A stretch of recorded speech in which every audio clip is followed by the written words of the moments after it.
Alors, bonjour à toutes et à tous et bienvenue sur ce nouveau webinaire où j'ai choisi de vous partager de vous partager à propos autour d'une problématique spécifique, bien sûr en lien avec la conduite de sa reconversion professionnelle. Et cette problématique spécifique, je l'ai intitulée «Qu'est-ce qui vous empêche de prendre en compte ou de prendre en considération un rêve d'enfant?» Parce que c'est à la fois une problématique que j'ai moi-même traversée, rencontrée dans mon parcours de reconversion professionnelle, et aussi parce que c'est une problématique que rencontre également et que m'amènent les personnes que j'accompagne. Alors, bienvenue aux participantes déjà présentes. Bonjour Lo, bonjour Delphine. J'espère que vous m'entendez bien, que le son et l'image sont bien OK. Bienvenue à vous. Alors, je me présente, donc je suis Anne Erekar et j'aide les personnes justement à enclencher un bon départ pour amorcer leur reconversion professionnelle. Donc, ça veut dire les aider à débloquer leurs freins, à dépasser leurs blocages, bien sûr, et puis ensuite à explorer, à identifier les choix professionnels, les pistes qui sont les plus en lien avec leurs valeurs et leurs motivations profondes. Alors aujourd'hui, en fait, ce qui peut se passer si vous êtes à ce carrefour-là, à cette transition, à cette étape où vous avez envie de considérer de nouveaux possibles professionnels et surtout de choisir une activité qui est en lien avec ce qui vous rend vivante, à ce qui vous inspire surtout. Alors déjà, vous êtes au bon endroit. Et surtout, il se passe souvent que quand on cherche, on a cette recherche-là de lien avec son identité et ses valeurs personnelles, eh bien, il y a comme un rêve d'enfant, je l'appelle comme ça, qui ressurgit et qui va remonter à la surface, qui vient pointer le bout de son nez.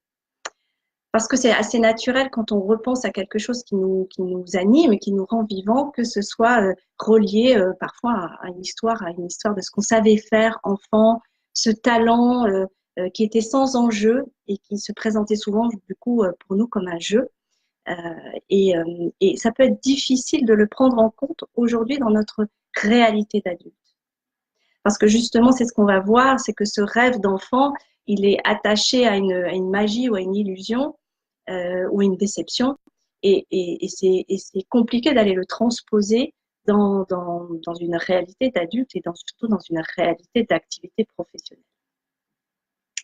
Donc voilà le thème.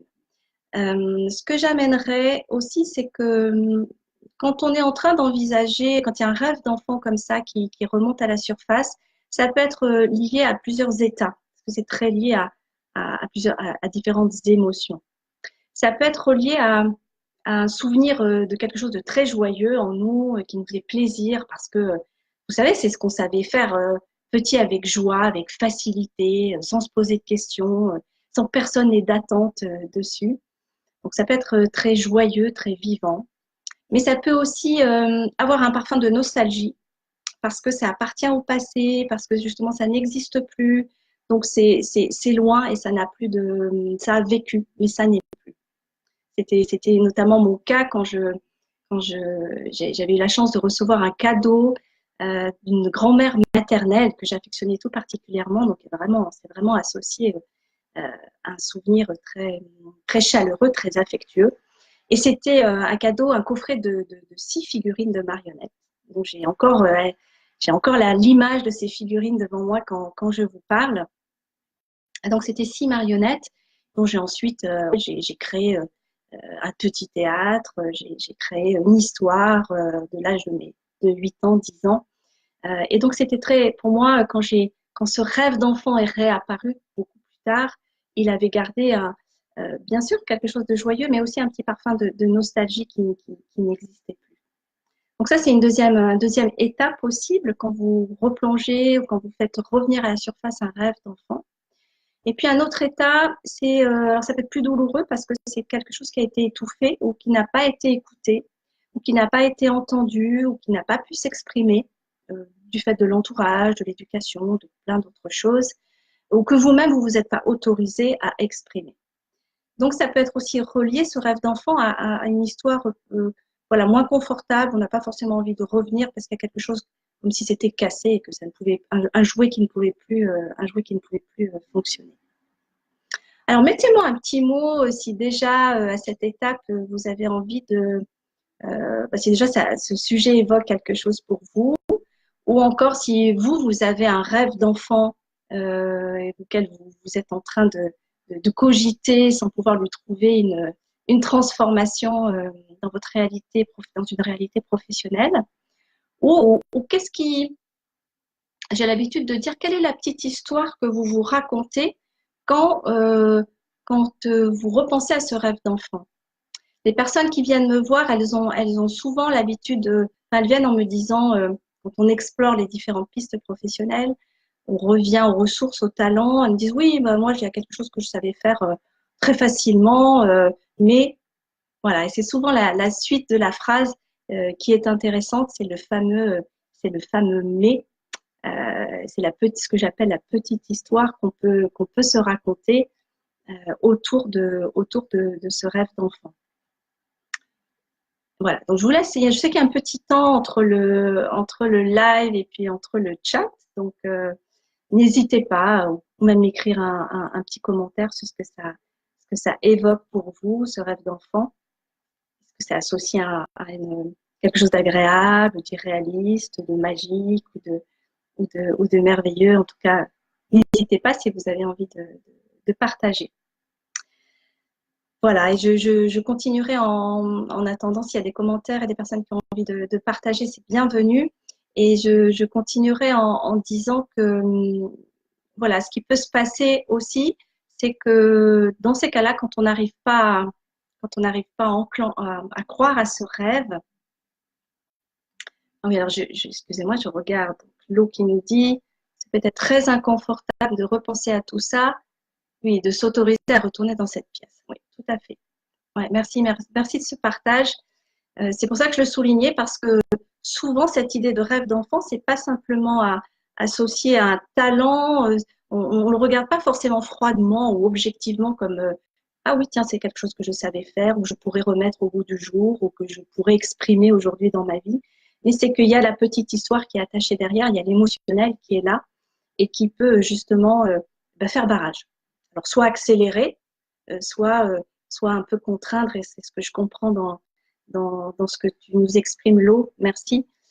Effectivement, ça demande cette étape-là d'aller déjà un peu ben, défiger l'histoire ou en tout cas re-regarder la photographie du moment avec un nouveau regard. On va en parler un petit peu plus loin.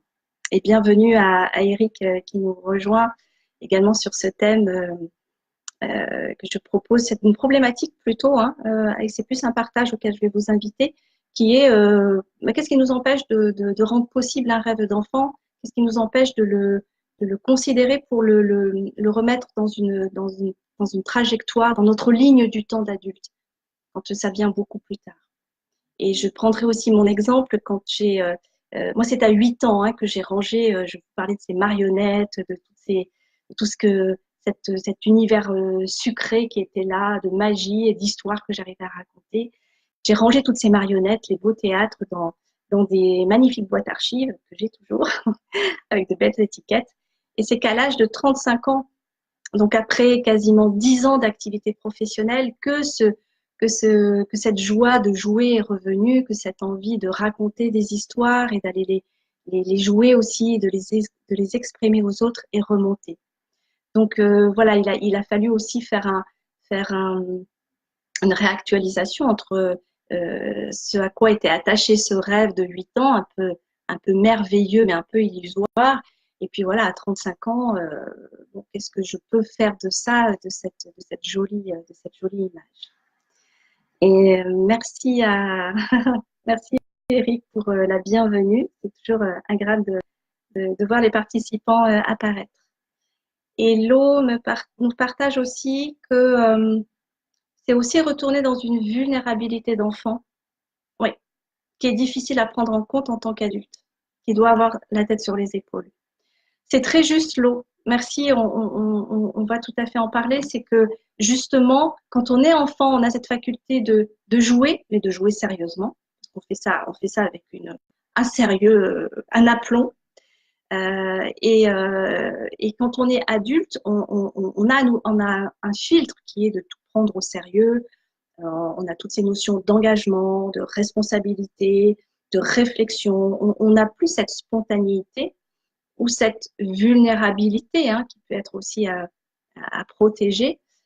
Et donc, il y a un écart, ça crée un écart de niveau entre cet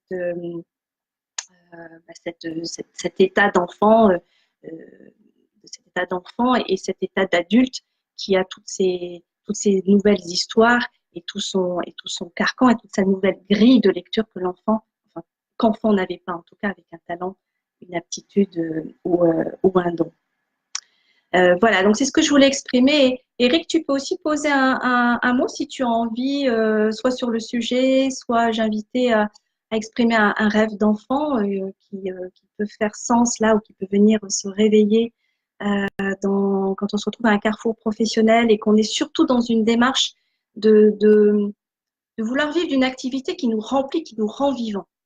Et je disais donc en introduction que c'est ce qui fait que remonte à ce moment-là un rêve d'enfant ou quelque chose, un souvenir de ce qu'on savait faire petit, parce que justement, c'est aussi un aspect de nous qui a une faculté de spontanéité, de lâcher prise, voilà, d'être dans l'instant et d'être dans juste je fais, c'est facile, sans réfléchir à qu'est-ce que je dois rendre qui ne rend compte de rien à personne quand il est dans son jeu et dans son véritable talent.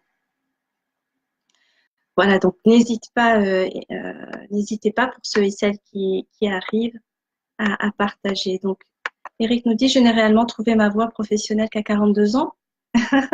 Et c'est bienvenu, c'est à peu près l'âge auquel j'ai transformé aussi mon essai. Et ça apporte d'autres choses que ce soit plus tard parce qu'on a aussi une maturation, je vais y venir. On a cette possibilité d'aller réinterpréter les choses avec notre regard d'adulte, il est important aussi. Et, et j'ajouterais à ça que après à 35 ans, hein, cette envie de jouer est remontée, mais j'ai mis encore 10 ans à faire une espèce d'essuie-glace, c'est-à-dire à prendre en compte mon rêve et puis à dire non, non, non, ça restera un loisir, jouer, je ne veux pas vivre de ça. Donc j'ai passé 10 ans toute seule, en fait, alors heureusement, à faire vivre quand même, à donner un terrain de jeu à ma comédienne, mais à la prendre en compte dans une nouvelle réalité professionnelle et puis à la remettre dans un coin, à dire non, non, toi tu joues dans une cour, mais mon activité professionnelle, elle ne se joue pas, c'est quelque chose de sérieux. Donc j'ai mis encore une bonne dizaine d'années à pouvoir voilà, à faire ce yo-yo et à traverser les différents fils de ma vie et de mon histoire pour retrouver une interprétation. Je vous la partagerai entre ce rêve d'enfant et ma réalité, ma nouvelle réalité professionnelle. Voilà, donc merci déjà de vos partages, c'est précieux. Donc j'en arriverai maintenant à dire justement qu'est-ce qui bloque souvent. Ce qui bloque, c'est que déjà on peut trop vite prendre un raccourci entre le rêve d'enfant et puis le métier un métier associé. C'est d'autant plus vrai dans les personnes que j'ai rencontrées. Si j'ai eu par exemple une personne, une jeune femme qui me disait depuis toute petite j'adore dessiner, je sais croquer les gens, j'ai un talent pour ça, aujourd'hui encore quand je le fais je me régale, il y a beaucoup de réalité, mais je veux pas devenir illustratrice ou je veux pas devenir graphiste, ou je veux pas faire des BD avec ça. Voilà, c'est un premier cas de je veux raccorder ce rêve d'enfant à un métier existant. Ou encore qu'est-ce qu'il arrive aussi souvent? Ah oui, j'ai un vrai talent pour faire rire les gens. Déjà à l'école, j'amusais toute la galerie. Dans la famille, j'arrivais à détendre la famille, à décoincer même des tensions. Donc j'ai toujours cette capacité à faire rire. Au bureau, j'arrivais à détendre les collègues, à déminer des réunions tendues. Mais voilà, je veux pas être humoriste. Je veux pas devenir humoriste. Je veux pas être comique. Donc bon, qu'est-ce que je vais faire de ce rêve d'enfant, de ce talent d'enfant. Voilà, donc ça c'est une première explication, c'est qu'on a tendance, dans notre rapidité d'adulte, de vouloir raccorder trop vite et de façon trop directe ce rêve d'enfant ou ce talent ou cette aptitude, ce don hein, qui est là depuis tout petit, toute petite, de vouloir tout de suite le raccorder, à le rattacher à un métier. Ça, c'est ce qui explique un premier blocage et qui fait qu'on peut complètement le mettre de côté. Une deuxième possibilité, c'est surtout là que je voudrais partager. Et je viendrai au commentaire d'Éric.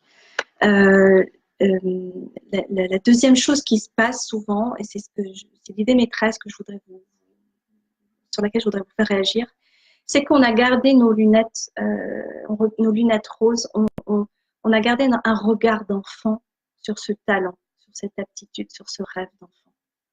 Parce que ça a été arrêté, ça a été stoppé, ça a été bloqué ou ça a été rangé à l'âge de 8 ans, 10 ans, 6 ans, 12 ans, enfin, dans cette période-là.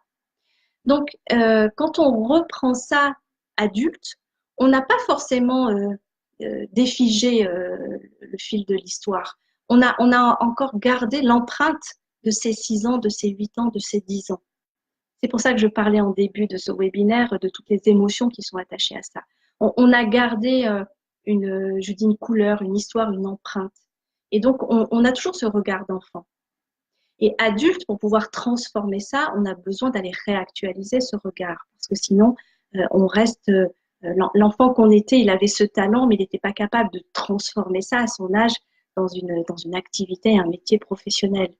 Donc, quand on est adulte, on a ce travail-là à faire. Et trop souvent, on fige ce rêve d'enfant, on le garde dans l'album photo, hein, des bons souvenirs ou des moins bons souvenirs, on le stocke parce qu'on est resté bloqué à cet âge-là. Et ça ne peut donc pas exister dans notre réalité future. Donc, Eric nous dit, je me suis spécialisée dans la reconversion professionnelle en 2015 et je viens de me lancer dans un défi d'aider les personnes à réinventer leur vie. Bienvenue. C'est une magnifique mission que je partage à ma façon, Eric. Donc, je peux que applaudir. Et j'aurais envie de te demander, est-ce que cette envie d'aider les personnes à réinventer leur vie, est-ce que pour toi, c'est relié à peut-être pas un rêve d'enfant, mais est-ce que c'est relié à un souvenir d'enfant, cette envie soit d'aider, soit de réinterpréter les histoires des autres ou de les aider à les interpréter? Est-ce que ou pas, hein, c'est une possibilité. Est-ce que c'est relié à quelque chose que tu connaissais ou que déjà tu approchais ou avec quoi tu jouais quand tu étais enfant? Si tu as envie de partager, évidemment. Merci pour ce partage. Voilà, donc en tout cas, ce que je rencontre souvent, ce que j'ai traversé moi-même, c'est que on reste avec nos yeux d'enfant, le rêve d'enfant reste rattaché à un mirage, à une illusion, avec des parfums plus ou moins sucrés ou un peu écœurants ou un peu douloureux. Voilà. Et qu'est-ce qui se passe surtout, ce que je voudrais maintenant vous partager, c'est qu'est-ce qui se passe si je ne prends pas en compte ce rêve d'enfant dans ma nouvelle réalité, dans mes nouveaux choix professionnels. Finalement, si je mets ça au placard, qu'est-ce qui se passe? Alors la première conséquence, c'est que déjà on vit souvent de la frustration. Je me souviens que moi, à chaque fois que j'abandonnais l'idée de professionnaliser, de rendre, en tout cas de mettre ce talent de comédien dans une voie professionnelle, à chaque fois que j'abandonnais l'idée, je sentais que je me coupais d'une partie de moi. Je sentais que j'abandonnais une partie de moi. Parce que ces rêves d'enfants, au-delà de leur contenu, on l'a vu, hein, on en parle, ils sont reliés à un aspect de vous qui, alors, avait peut-être une sensibilité, hein, si on parle de vulnérabilité, mais dans sa lumière, c'est aussi une sensibilité. Et ça pouvait être attaché à de la joie de vivre, ça pouvait être attaché à du lâcher-prise, ça pouvait être rattaché à de la simplicité. Et donc, dans notre nouvelle trajectoire professionnelle, en tout cas, si on a envie de vibrer son projet, son activité, ben, c'est important de rester attaché, enfin relié, pas attaché, mais relié à ce rêve d'enfant. Peut-être pas dans son contenu, mais en tout cas dans toute cette sensation d'être vivant, d'être là dans l'instant présent et de pouvoir tout réaliser. Ça, c'est le pouvoir de l'imaginaire et de l'enfant. Voilà, première conséquence, si j'abandonne tout de suite mon rêve d'enfant, je peux pas avancer avec l'énergie que portait cet aspect de moi, ce lâcher prise, cette facilité de faire les choses. Et une deuxième conséquence, c'est que, bah justement, c'est ce que je disais, je prenais l'image de l'album photo, c'est que le rêve d'enfant, bah, il reste dans un album photo. Ça reste une photo qui peut être racornie, jaunie, ou ça peut être un joli cadre photo qu'on regarde avec plaisir, fierté peut-être, mais c'est figé. C'est un album, c'est une photo, c'est une histoire, c'est du passé. Et donc, toute la proposition, ça va être d'aller remettre un film, d'aller retrouver une histoire, de redonner, de remettre un scénario autour de ces rêves d'enfant. Et c'est pour ça qu'un de mes plaisirs à moi, un de mes talents, c'est justement d'aller, pas réinventer les vies, mais d'aller vous aider à retrouver, à remettre en jeu, J-E-U, vos différentes histoires, vos différents jeux, J-E, vos différentes facettes de votre personnalité, vos différentes expressions. Parce que ce qui est important et ce qui va surtout aider dans transformer un rêve d'enfant, c'est cette idée de mouvement, c'est cette idée d'aller réactualiser, c'est cette idée d'aller défiger et peut-être d'aller réinterpréter et retrouver de nouvelles combinaisons possibles sans forcément raccorder immédiatement le rêve d'enfant à un métier.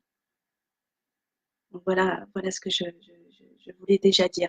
Et la troisième conséquence, la troisième, ouais, conséquence, troisième dommage, si je prends pas en compte mon rêve d'enfant, ben, c'est que je me coupe d'une voie, d'une ressource possible, je me coupe d'une passerelle. Je dis souvent dans mon cas, je suis pas devenue comédienne, mais ma comédienne m'a servi, au-delà de son talent à s'exprimer, à révéler l'expression des autres. Donc, si vous vous coupez trop tôt de ce rêve d'enfant, vous vous coupez d'une voie, vous vous fermez une porte, vous vous coupez une passerelle ou peut-être une courroie de transmission qui va vous emmener vers de nouveaux choix créatifs. Et ça, c'est ce qui est le plus dommageable dans abandonner un rêve d'enfant. Là, je reprends le chat. Eric nous dit, je m'intéresse à l'histoire des gens. J'ai un don pour l'histoire et je l'ai mis au service de mon activité. Bravo, bravo, bravo. Ah oui, l'histoire des gens. Mais ça, tout à fait, ça c'est quelque chose qu'on a souvent et se reconnaître. J'adore cette phrase. Merci Eric, j'ai un don pour l'histoire. Parce que pour moi, le rêve d'enfant, au-delà du contenu, c'est cette idée de don, cette idée de c'est déjà là. Et j'aime beaucoup ça. Parce qu'on a tendance adulte de compliquer, de trouver des grilles de lecture, de faire des tableaux, de chercher des choses très rationnelles. Et souvent, ce qu'on a profondément, et qui peut être comme un diamant à l'état brut, mais qu'il va falloir façonner, c'est ce diamant-là, j'ai perdu un petit peu, c'est du don, voilà, c'est le don. C'est que c'est déjà là. Et ça, j'aime beaucoup ça. C'est qu'il n'y a pas tant à faire que ça. Bien sûr, il y a à aller faire un travail d'investigation, il y a à aller tailler le diamant. Mais c'est déjà là et c'est le plus important. Et c'est ça le trésor. Donc, ce don pour l'histoire et t'intéresser à l'histoire des gens, j'imagine vraiment, Eric, que voilà, c'était déjà là en toi et peu importe si ça s'appelait un rêve d'enfant, si c'était reconnu, si c'était exprimé ou si c'était juste voilé, mais bravo parce que c'est tout à fait pour moi le chemin et de remettre ce talent pour l'histoire et de pas s'arrêter à je serai historien ou je serai un conteur d'histoire, mais voilà, d'avoir pu le transformer, le mettre au service de révéler l'histoire des gens. Bravo. C'est une magnifique illustration, vraiment. Merci. Et bienvenue aux nouveaux participants, Annabelle, Nicolas. Avez-vous des rêves d'enfants? Les avez-vous réalisés? En tout cas, si vous avez envie de mettre un petit mot sur le sujet, on a déjà bien avancé, mais tout rêve suit son cours. Ou peut-être si vous êtes à un carrefour professionnel, c'est qu'est-ce qui vous empêche d'y croire, hein? Je disais que c'est souvent qu'on a gardé ces lunettes d'enfant, ces lunettes roses, ce regard d'enfant sur un rêve. C'est ce qui fait que adulte, ça reste une photographie plus ou moins agréable et que finalement il faut la remettre en film, il faut la remettre en scénario pour pouvoir la réinterpréter, pour pouvoir voilà lui redonner une nouvelle histoire, réactualiser l'histoire, changer son propre regard sur ce rêve d'enfant qui est resté dans un coffre à jouer ou qui est resté dans une dimension plus ou moins magique, féerique ou inaccessible. Parce que c'est ça le plus gros danger, c'est de laisser le rêve d'enfant à son état d'inaccessibilité et de s'en couper plutôt que de s'en relier et de le rattacher à nous-mêmes. Voilà, donc c'est vraiment l'invitation, ben, ça me permet de faire le lien, on arrive tout doucement vers la fin de notre partage. Ça me permet de faire le lien sur l'invitation que je propose souvent, c'est justement d'aller re-questionner ce regard simplement, qui a été arrêté, figé à l'âge de 6 ans, 8 ans, 10 ans. C'est d'aller lui redonner un nouveau parfum. Et on a cette capacité-là d'adulte, il faut aussi se remercier pour ça, c'est qu'on a grandi et qu'on peut prendre cet enfant par la main, ce rêve d'enfant, et de lui apporter toutes les dimensions justement de rigueur, de réflexion, de maturité, pour pouvoir lui donner un corps, une forme, une voix et une expression, et détacher la photographie, la remettre dans notre cœur et en circulation dans notre vie, dans notre nouveau projet professionnel, dans l'un de nos nouveaux projets professionnels. Voilà ce que je dirais. Donc, voilà vraiment l'invitation à réactualiser son regard, ce regard d'enfant passé à son regard d'adulte et lui redonner une nouvelle interprétation. Donc, si vous avez envie, si vous êtes vous et pour celles et ceux qui voudraient déjà enclencher un nouveau départ professionnel et qui ont surtout envie de prendre en compte ce qui les rend vivants, d'aller explorer leurs talents, d'aller réouvrir le coffre de jouets, le coffre de trésors, de reprendre leur carte de trésor. J'utilise beaucoup la cartographie quand j'accompagne les gens pour justement traverser et faire aller explorer ces nouvelles possibilités. Donc, si vous avez envie, même au-delà de ce webinaire, de me partager ou de poser d'autres questions sur cette problématique que vous rencontrez peut-être, n'hésitez pas, contactez-moi en MP. Je laisserai également mes coordonnées et puis vous pouvez me contacter sur mon adresse professionnelle qui est coaching@annericard.com. Je regarde s'il n'y a pas d'autres commentaires. Voilà, je me ferai un plaisir en tout cas de vous aider à transformer ce rêve, en tout cas que vous retrouviez les rênes, vraiment les rênes, la conduite de ces talents, de ces aptitudes qui sont là, qui ne demandent qu'à être révélées et réveillées, ça j'en suis certaine. Voilà, donc je suis ravie d'avoir partagé sur ce sujet qui me tient tellement à cœur et aussi dans les personnes que je rencontre et qui choisissent de faire un bout de route avec moi. Et je terminerai bien sûr, j'ai une idée de plein d'autres problématiques à vous partager dans de prochains lives. Et si vous avez vous-même dans cette étape-là, dans un carrefour professionnel, si vous avez des problématiques que vous rencontrez, que vous aimeriez que je partage et sur lesquelles on puisse interagir comme on l'a fait là très simplement dans de prochains lives, n'hésitez pas, cette fois-ci pas en MP, mais en commentaire sous ce live. Vous pouvez tout à fait ajouter voilà, tout ce qui peut bloquer et venir un peu en barrage, toutes les petites histoires que vous racontez au sujet de votre reconversion professionnelle et qui vous empêchent d'y croire et d'avancer. Voilà, on arrive tout doucement vers la fin de ce webinaire. Peut-être encore un partage. Ah, merci Eric. Eric, dans sa générosité qui nous invite tous à trouver notre voie afin de nous réaliser. Ah ouais, c'est un beau cadeau, c'est un merveilleux cadeau que je souhaite à tous parce que ce regard intérieur sur son rêve d'enfant, il n'est pas toujours évident de le trouver tout seul. Et c'est vrai que de bénéficier d'un regard extérieur, d'une personne qui peut nous accompagner pour réactualiser ce rêve d'enfant, en tout cas, ça peut être accélérateur. Ça peut être aidant et ça peut être accélérateur. Donc, voilà, et merci encore à tous. Continuez de rêver, mais surtout de croire. Et puis, comme quelqu'un que je connais bien et que j'aime beaucoup, d'oser créer votre réalité. Il se reconnaîtra, parce que je crois qu'il est dans les participants. Merci, je suis vraiment très très joyeuse de ces partages. Et, je veux vous souhaiter une belle fin de soirée et je vous retrouve la semaine prochaine, un prochain rendez-vous sur une nouvelle problématique. Merci à tous et à très vite.